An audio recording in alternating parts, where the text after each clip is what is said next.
contame un poco de tu educación, ¿dónde empezaste a estudiar? ¿Empezaste desde chico?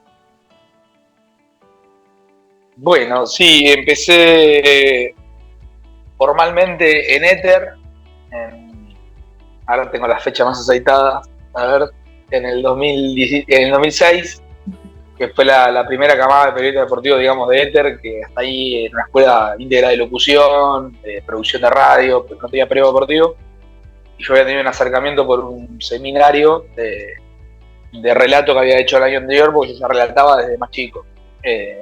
Así que en el 2006 empecé a cursar periodismo deportivo en Éter. Y bueno, terminé recibiéndome ahí en el 2008, ya con trabajo después en Teis Sports con una pasantía que, bueno, me llevó a aprovechar, a meterme un poco, insertarme en los medios grandes. Así fue un poco el comienzo. Y después el año del Mundial de Alemania 2006, que fue el primer año, digamos, de la carrera en el cual ya había un acercamiento, digamos, directo al periodismo deportivo de más integral, teniendo en cuenta que igualmente yo ahí ya hacía radio y como que ya venía sabiendo lo que me gustaba desde chico. O sea, mi historia arrancó en radio en el 2000, haciendo un poco de radio en el 2002, 2003, que yo todavía tenía 15, 16 años en época de secundaria. Bueno, donde arranqué como una oportunidad en un curso de periodismo que daba un vecino, se puede decir, de mi casa, que lo conocía mi familia, pero yo no tanto. Él hacía radio más chicas, hacía la campaña de Chicago y distintas transmisiones, digamos, que eran más desde la parte en la que, bueno, uno tiene que es como se iniciaba, ¿no? También, un poco en radio, con publicidades, poniendo, bueno, la parte de cada uno un poco para unas transmisiones que eran un poco colectivas. Veníamos del 2001, que había sido un desastre, y había como faltante de todo tipo, y bueno, y en ese contexto había que sobrevivir y hacer periodismo de alguna manera. No para mí, digamos, lo digo más por ejemplo, con la persona con la que trabajaba, que bueno, en ese momento había metido ese curso, que también, yo siendo con esa edad, mi mamá me dijo, che, está bueno esto para hacerlo, y yo le dije, pero pará, si todavía voy a la secundaria, le digo, que voy a ir a estudiar. Y bueno, por supuesto me habilitaban para hacerlo, porque también había necesidad de que necesitaban alumnos, y en ese momento éramos, no sé, 4 alumnos, y bueno, yo era uno de ellos, y a mí me sirvió porque fue ya el acercamiento con la radio. Empecé a hacer radio, empecé a hacer transmisiones de Chicago, que aparte yo soy hincha de Chicago, y es como que estaba todo buenísimo, y bueno, desde ahí empecé a meterme en las transmisiones, a matarme, a darme cuenta que era lo mío, a darme cuenta que por dónde venía la mano, a relacionarme con gente, contactos acá, contactos allá, de que muchas veces cuando uno arranca en esto dice, pero si no tenés contacto no podés laburar, y es como que los contactos los tenés que ir haciendo al paso también, de tu trabajo después y al paso, porque vas conociendo a la gente todo el tiempo. Acá se conoce gente todos los días, y si estás abierto justamente a eso, como que vas relacionándote, y las relaciones humanas a veces terminan siendo más importantes que el talento desde las relaciones, o bien dicho, digamos, y mal también, pero desde las relaciones, claro, de las dos, pero desde las relaciones humanas también uno puede mostrar cómo es, conseguir oportunidades, y bueno, si vos te relacionás poco, es como que o no mostrás lo que haces, más en esta época. En esa época era diferente, pero o capaz que tenías que mostrarte más todavía porque era el que te veía en la cancha el día de partido, y no mucho más. No sé, me acuerdo que jugaba la selección argentina y a veces me llevaban, y yo era recontra chico, y era relacionarse, ahí te encontrabas con la selección de periodistas, estaban todos ahí, entonces ahí como que decía, yo el currículum para tener seguro, no iba a pasar. Pero sí, capaz que te robabas un teléfono, hablabas con uno, hablabas con el otro, decías, no sé, vi al de Showmatch, decías, qué sé yo. además de poder cruzarte, no sé, con la Bruja Verón. Es como que te cruzabas con mucha gente y era como el momento. Como que tenías que esperarlo, ¿no? Era el hoy que con redes sociales vos le seguís la vida y podés mandarle un mensaje privado y después si no te lo contestan es otra historia, pero le mandaste privado a, no sé, al periodista tal que te gusta. Después si te lo contesta bien y si es un porro, bueno, mala suerte. Pero es como un poco eso. Entonces eran los momentos. Y así arrancamos y esa es una gran diferencia con los tiempos actuales en los que capaz conectás, encendés y ya estás haciendo la transmisión y ahí en ese momento era teníamos que ir a una radio, poner la publicidad, pagar un espacio que podías ganar o perder plata o empatar.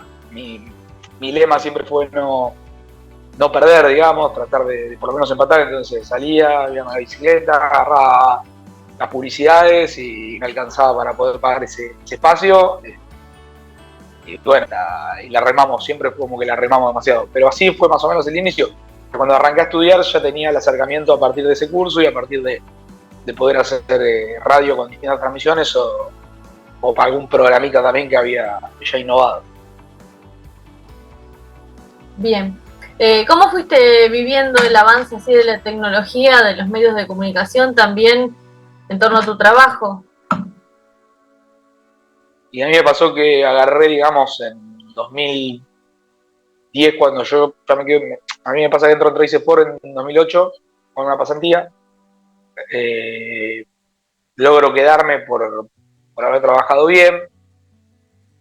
Me hacen un contrato por agencia y en el 2009, fin de 2009, sale el Fútbol para Todos, que es el programa, bueno, del gobierno que se quedó con el fútbol y, bueno, y lanzó Cristina con bombos y platillos.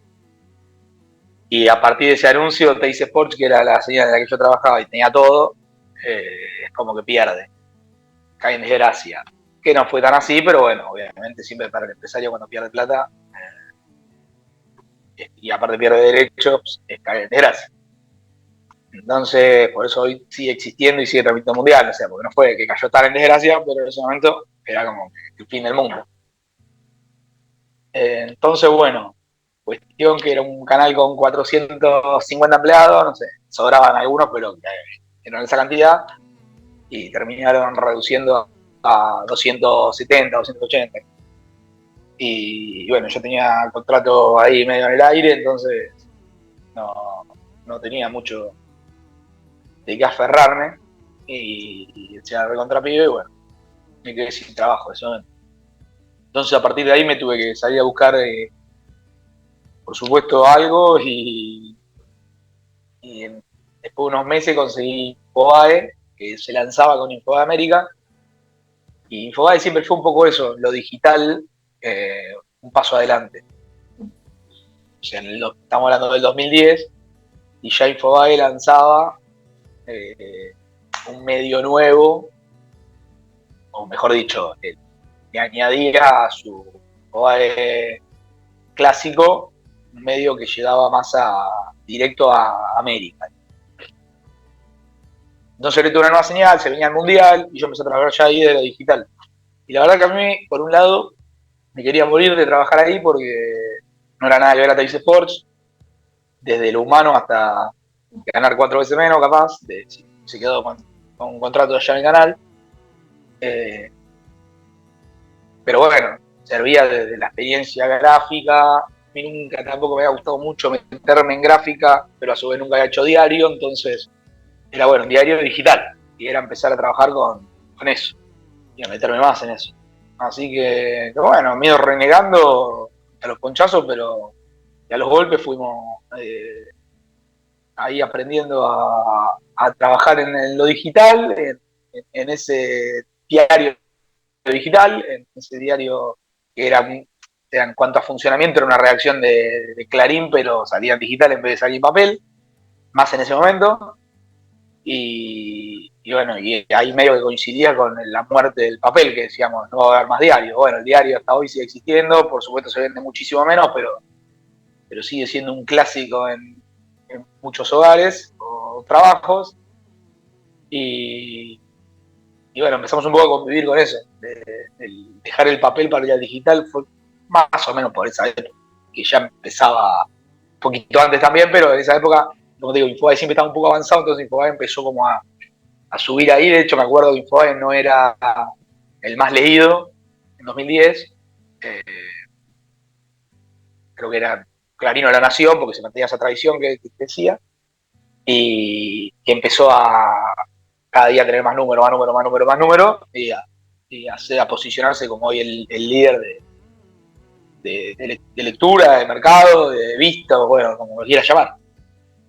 Entonces, bueno, fue una buena experiencia porque por un lado me quise ir todo el tiempo, pero por el otro lado trabajé 5 años y medio y nada, como siempre se dice, de lo bueno se aprende y de lo malo también ni mucho más. Entonces, había cosas buenas, cosas malas, hice muchos compañeros porque, bueno, terminamos como ahí en una lucha también, de que no nos pagaban y teníamos que juntarnos en esa asamblea. Bueno, aprendimos todo un poco de eso, y a combatirla mucho más, se cayó el pelo mucho más y bueno, renegamos un poco, pero también quedaron cosas buenas porque, nada, desde las experiencias, al uno tener que también salir de la comodidad que capaz, no sé, yo he vivido chicos que están en TIC que estaban cuando estaba y en su momento en 2007-2008 y capaz que se quedaron re cómodos y yo salía a los costados a lucharla, o sea, a pelearla mucho más y bueno, y aprendí capaz de diferentes lugares, tuve que, a ver, en esos 5 años, no es que yo me quedé sentado en la redacción 5 años, sino que estaba en la búsqueda de algo que me guste, o sea, tuve diferentes castings, pero además de los castings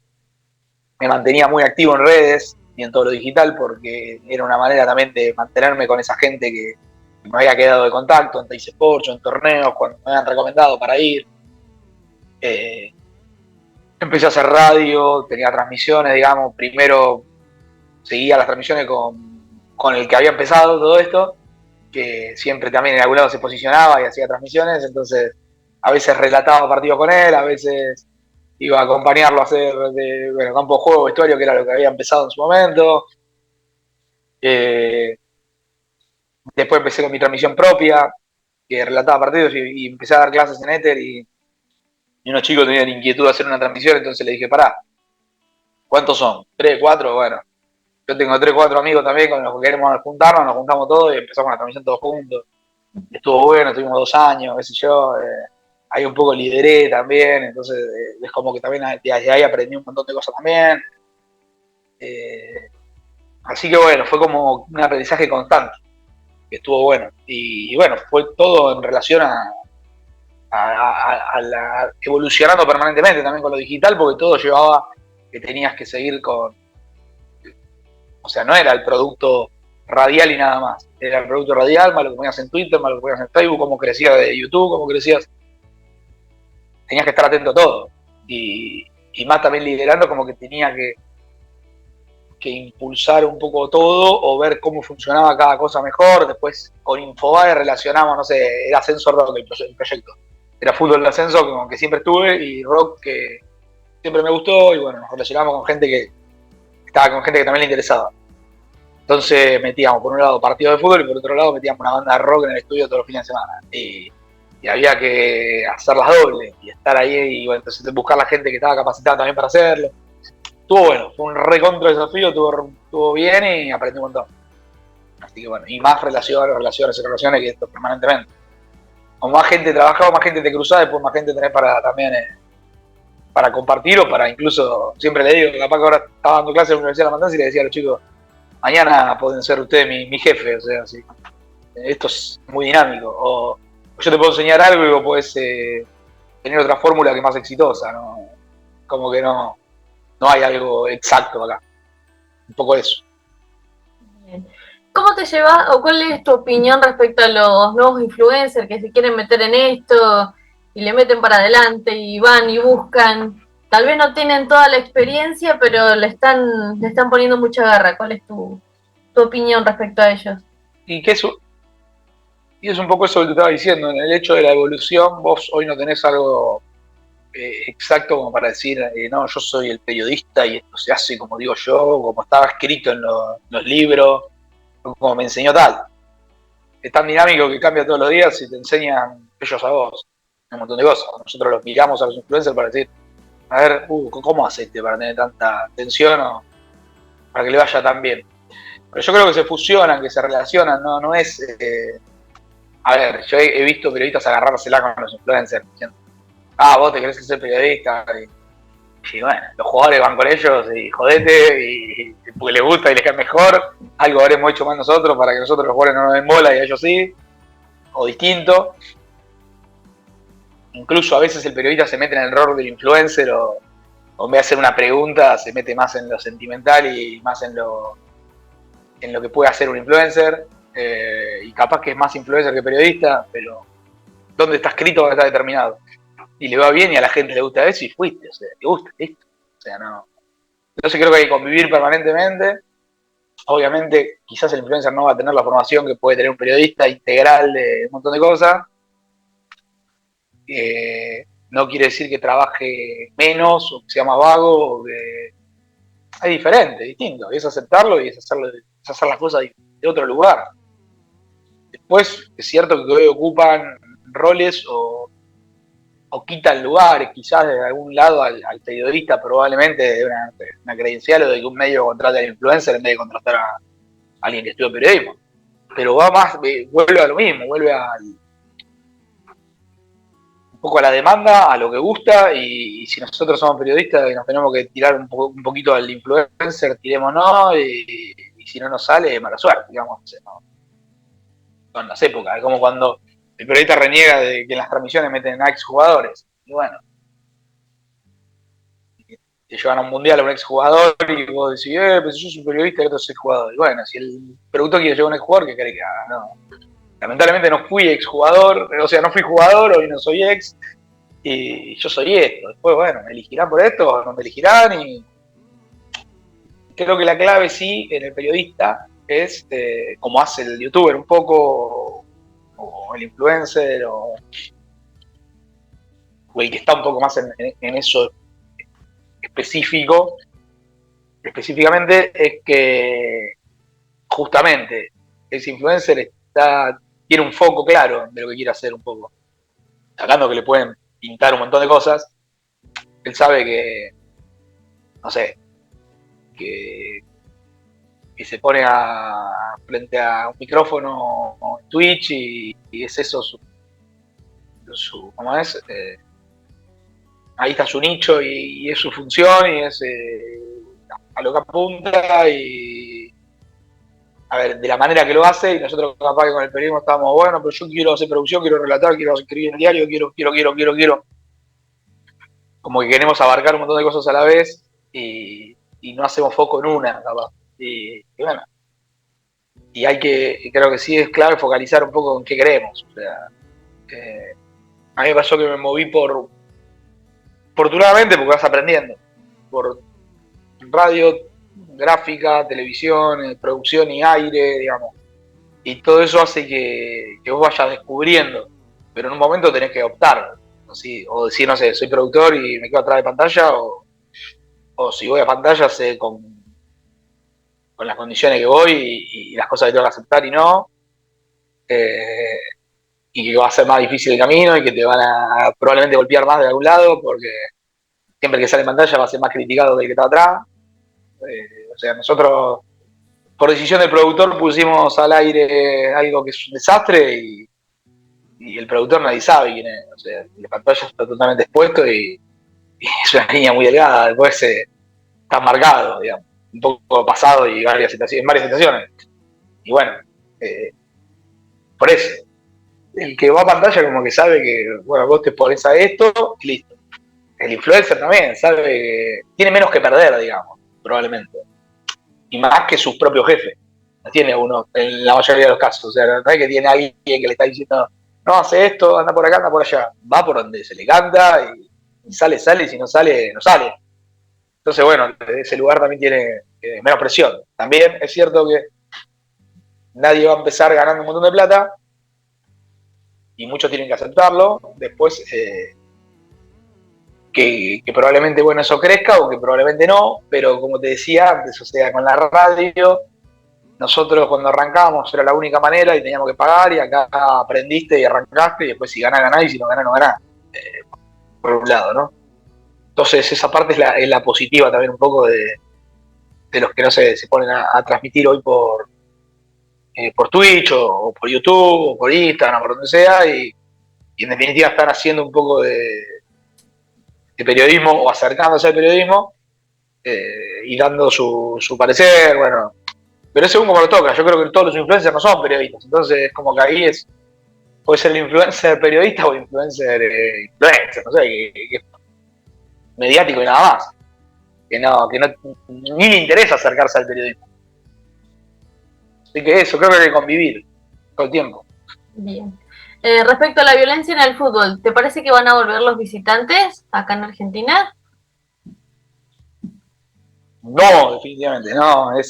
Tiene que ser una decisión política que no existe, que nadie se hace cargo y van a seguir como están, o sea, ahí tirando de a momentos en partidos como los de Copa Argentina, que son cancha neutral con las dos tribunas, pero cuando son de mucha complejidad dicen no, hoy se puertas cerradas y no se juega, hay con mucha discriminación, estigmatización, creo que hay un poco de todo eso, y no hay una decisión política, y bueno, que a veces sí pinta, o si va a Boca, o si van los grandes a la provincia que lo acepta y quiere recaudar, pero no, en Buenos Aires y ciudad creo que es imposible, y al no estar eso, no, no van a volver de manera íntegra, o sea, no van a volver no va a existir una decisión de todos van de visitante la fecha que viene, salvo que exista no sé, un motivo político que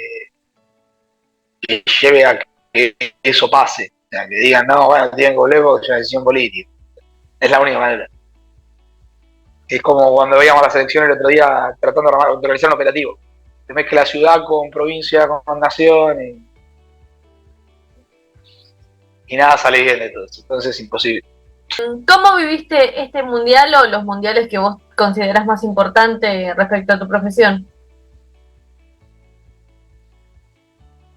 Bueno, te lo divido en dos. El mundial de lo que me pareció un recontra buen mundial. O sea, no solo porque ganó Argentina, sino porque estuvo bueno, tuvo buenos condimentos, tuvo buenos jugadores, tuvo buenos equipos, tuvo buenos partidos. La ciudad que era un poco un gran acertijo de arranque, o era muy exótico todo, siendo Qatar, se la bancó bien, los estadios estuvieron a la altura, los campos de juego estuvieron a la altura, y a ver, bueno, quizás te dirá el europeo que no le gustó porque de hecho fueron pocos, porque era una cuestión que no le gustaba mucho Qatar, pero sí terminaron yendo, no sé, muchos mexicanos, muchos argentinos, muchos brasileños y fueron asiáticos, un montón de árabes, fueron un montón de Marruecos, desde África, bueno. Entonces como que tuvo su atractivo de ese lugar, ¿no? Los estadios al principio como que estaban medio vacíos algunos, pero después se llenaron y ya lo que fue octavo final en adelante, todo fue para adelante, digamos. Fue medio a prueba de error arranque, pero después se mejoró. Y bueno, nada, Argentina ganó, y entonces todo para nosotros va a quedar más inolvidable. Pero bueno, estuvo bueno, creo que estuvo bueno de lo organizativo, estuvo bueno de todo esto que te decía y me parece que fue un mundial súper positivo que lamentablemente va a cambiar de formato para el 2026 y es la peor noticia, creo, porque nada, así quedó demostrado que está buenísimo. Con 32 equipos, con el más competitivo, ¿no? Ahora quieren alargar 48 y es casi un hecho y ahí se pierde, creo, un poco, porque faltan selecciones en 32, pero no sé, capaz que te faltan 4 o 5 selecciones y ya 48 son un montón. Es un poco lo que nos pasa en la Liga Argentina. Cuando son más equipos se pierde un poco la calidad, tanto en primera como en segunda. En primera y segunda división. Y acá, bueno, el hecho de que sean 48 no me gusta mucho, en principio. Es como que el formato de 32 estaba bien y quedó demostrado que estaba bien. En su momento los mundiales, bueno, fueron 16, fueron 24, fue mutando todo eso en la historia. Creo que el 32 terminó siendo lo mejor, ¿no? O sea, el mejor punto de encuentro en cuanto a calidad. De que no falten tantos equipos y que bueno, porque si no, también antes, con menos equipos, o sea, te faltaba algún sudamericano, te faltaba algún asiático, te faltaba algún africano, capaz que los europeos son un poco más lo que sobran, siempre. Pero, pero es como que si te faltaba algo más. Ahora con 48 ya, por ejemplo, van a terminar yendo 2 o 3 equipos más de Sudamérica cuando capaz que no lo merecían tanto. Por ejemplo, Chile ahora se quedó afuera, pero no es que Chile era la real selección. No hizo las cosas bien, no está pasando un buen momento y se quedó afuera. Entonces, bueno, esto en el Mundial siguiente vamos a tener a Chile adentro y capaz que no es el mejor Chile. Pero bueno, igualmente se empareja mucho porque está parejo. Pero nada, creo que con 32 era mejor y 48 se lo montón. Termina deformando un poco todo eso. Sí está bueno que el Mundial que viene, no sé, Estados Unidos, México y Canadá, es como un contrapunto que es muy interesante y diferente al de Qatar, que en donde Qatar jugaban todo en Doha, eso también creo que lo hizo buena. Para el que iba a cubrir el Mundial, por ejemplo, estaba en Doha y pudo ver hasta 25 o 30 partidos, algunos metió algún récord de más partidos, porque estaba todo en la misma ciudad, por ejemplo, Estados Unidos, con las distancias, o incluso con México y Canadá, vos vas a Mundial de Estados Unidos, vas a ver los partidos que tenés en Nueva York, New Jersey, si tenés las 2 sedes y no mucho más, por ejemplo. Entonces ese lugar es diferente. Como Rusia era a distancia lejísima, bueno, o Brasil incluso, con distancias más lejanas, el de Qatar tuvo esa particularidad. Pero estuvo bueno, creo que como mundial estuvo muy bueno. Y después, bueno, de lo personal, yo trabajé desde el canal, pero me quedé con la bronca de no poder ir, porque como que trabajamos un poco para eso, y en un canal donde fue mucha gente a cubrir, pero ya está, listo. Apuntamos a 2026 y listo. O sea, no nos podemos quedar tampoco detenidos en eso porque tampoco depende mucho de uno todo el tiempo. Sí, hay cosas que sí, obviamente, y listo. Pero después generalmente, a ver, es como... nosotros, por ejemplo, en el Mundial era como la lista de Scaloni que tenía que salir. O sea, iban 26, pero queríamos ir 50. Bueno, y no siempre va lo mejor, a veces hay un representante de Metalura. No, pero bueno, en cuestión que nada, es así. Nada, no entré en la lista y nada más, es como que qué sé yo, a ver, hay jugadores que quedaron afuera de la selección argentina que también tenían que haber estado, uno piensa por rendimiento y no entró y eran 26, listo. Bueno, acá era algo parecido. En cantidad era más o menos parecido incluso el número y competíamos varios, así que ya está. A dar vuelta a la página y apuntar al próximo Mundial de Copa América. Bien, estuviste, a tu manera estuviste.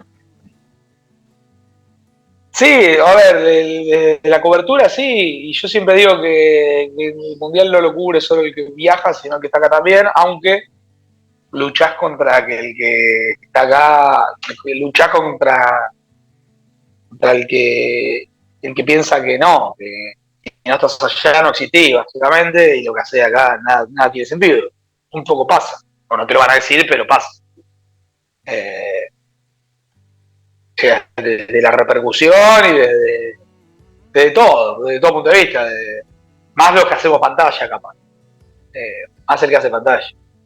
El que hace pantalla probablemente lo siente más, porque vuelvo a lo mismo, estás puesto o es vidriera a favor más, porque es una oportunidad como para vos trascender o conseguir otro trabajo. Muchas veces está relacionado con el ego, que existe, que a alguno que se le va el ego a la mierda, pero muchas veces está desde la necesidad de que vos, a raíz de tu exposición, que vos ya obviamente la asumiste, porque si quiero hacer cámara, asumo que estar visible y querer crecer de mi lugar. Y eso te relaciona directamente con más prestigio, más trabajos que te pueden surgir de otros lugares, que termina significando más plata, más, no sé, relaciones, porque cuando te ven de la tele, te contactan más que si no te ven, pero todas esas cosas que ocurren y que que se expone ya de por sí, como que si no tiene pensado trascender de ese lugar es como medio raro, porque te quedas ahí en un gris o un híbrido que o asumís o no asumís el hecho de estar en pantalla, qué sé yo. O sea, nada. Y el conformismo nunca es bueno, entonces como que decís, bueno, voy para adelante. Entonces, bueno, nada, creo que se nota más y repercute más en el que, por supuesto, hace pantalla, a la decepción que podés tener como productor de no haber viajado. Ahora, a su vez, yo en esta pelea que vos a veces no hacés lo que querés, tenés que agarrar lo que sale, lo que hay para ver cómo vas creciendo y cómo vas mejorando tu trabajo y en posiciones y en relaciones y en prestigio quizás a veces. Justamente para llegar a la pantalla tuve que pasar varias cosas. Entonces, no es que vos estás 10 años en producción y ahora toca que viajás porque estás haciendo producción y no vas a ningún lado. O sea, yo hice producciones, hace 2 años empecé otra vez a hacer pantalla, o sea, o hacer todos los días pantalla, solo pantalla, y obviamente hay gente que está hace 10 años haciendo pantalla y te dicen, no, pero al que tiene 10 años no te conoce nadie. Y vos decís, pues si yo hace 20 años que la vengo remando y hace 10 que tienen ganar y esto, lo otro, pero no, el jefe te dice, no, pero vos estás en pantalla hace un año, y como que vos existís desde hace un año. Entonces tenés que estar luchando contra todas esas cosas que, bueno, ya es más de psicología que de otra cosa, que de periodismo. ¿Querés dar algún mensaje así como para los que se empiezan a iniciar o en periodismo deportivo, en locución? Sí, el mensaje es, bueno, un poco... Sí, a ver, a través un poco de todo lo que dije, creo que está lo que siento, cómo lo vivo y cómo creo que va a la mano. En resumen, yo creo que si acá no tenés paciencia, vas listo, digamos, en un año, 2 años no vas a conseguir nada. Algo que, bueno, seas un youtuber, influencer, que la recontra pegaste y existen los casos, pero creo que no termina siendo periodismo, o sea, termina siendo, como te decía, algo más que convive con el periodismo o que se acerca, pero que es diferente. Lo que es más el periodismo convencional o clásico, o meterse en un medio, demanda más de paciencia. Pocas veces te van a regalar algo. Sí, estar capacitado siempre, formarse, estar preparado para las oportunidades, meterle pasión, meterle garra. A veces, bueno, lo mismo, en lo convencional fue sacrificar cosas, o sea, porque si vos te pones a pensar en la carrera y en el periodismo, no sé, querés hacer fútbol y sabés que el sábado domingo trabajás y hay algunos que el sábado domingo no quiere estar en una quinta tirado cuando la pelota, quieren salir el sábado de noche, romperse todo y el domingo no quieren estar trabajando. Entonces, bueno, eso puede pasar también desde el joven, digo, ¿no? El periodista que está arrancando y que veinteañero y que dice, yo el sábado domingo no laburo. Bueno, acá básicamente, a mí me pasó siempre, el sábado domingo es sagrado que trabajás. Y lo entiende la familia, lo entendés vos principalmente y le metés. Insisto, al haber cambiado todo, hoy puede ser todo más relajado y podés ser tu propio jefe y hacer otra cosa. Si querés laburar en una empresa de esta característica como la que yo trabajo hoy, va más por este lado, va más relacionado por ahí. Entonces, un poco eso. Hay un poco de sacrificar ciertas cosas o de tomarlas distinto o de... Bueno, nada. A ver, cada uno lo va a tomar a su manera, pero por lo menos yo lo tomé de esa forma. Y nada, la pasión creo que es clave y el aprendizaje constante todo el tiempo. O sea, y adaptarse a lo nuevo, a lo que viene todo el tiempo, a lo que llama todo el tiempo, porque acá cada uno te demanda, cada medio te demanda algo distinto. Creo que incluso las redes sociales van de la mano con uno. Siempre digo que si no mostrás vos un poco lo que sos o lo que haces, nadie va a hablar por vos demasiado. Entonces, a través de las redes sociales vos podés también un poco ser tu sello, ser tu marca o bajar tu línea, tu mensaje sin que nadie diga nada. A alguno le va a caer mal, a otro le va a caer bien, pero sos vos, digamos. Hoy está mucho relacionado el periodista por su nombre más allá del medio también. Pasa mucho. O sea, no sé. Dice Sports hoy puede tener cierto malestar en la gente en general que mira el canal. 10 periodistas y capaz que hay 2 que los recontrabancan y no tiene nada que ver que trabajen en Dice Sports. O sea, o al contrario, a Dice Sports le beneficia eso porque terminan identificándose generalmente con la gente más joven. Entonces, muchas veces uno cuando viene atrás va reclamando su lugar para poder demostrar también. Después también los años van pasando y decís, bueno, pero mirá que yo también voy creciendo y el momento es ahora, bueno, no sabés cuándo es el momento, entonces eso es parte de la paciencia y nada, sin duda creo que hay que meterle un poco eso que decía también de tener claro, focalizar qué quiere uno, aunque eso puede llegar después de justamente ir rotando distintos lugares y ir viendo por dónde va en distintos lugares, porque vos podés idealizar una cosa, ya no sé, voy a ser notero de Te hice por de programa de paso a paso y después sos el productor, porque te gustó más la producción en el camino, en lo que vas descubriendo. Entonces, esto, es estar abierto todo el tiempo y ir probando, ir aceptando diferentes cosas y plantarse cuando hace falta, pero la determinación creo que es clave. O sea, la famosa frase muchas veces no gana el mejor, sino el que está más convencido, creo que en el periodismo puede estar aplicada también. O sea, porque en definitiva, no sé, podemos contar el compacto de Barcelona 3, Napoli 2, muchos, y hacerlo más o menos parecido, más o menos bien, pero el plus va a estar en otro lugar, y no creo que sea esos 3 minutos de compacto que estoy contando de partido. Seguramente esté afuera de eso, esté en las relaciones, esté en el respeto al compañero, esté en el ser buena persona,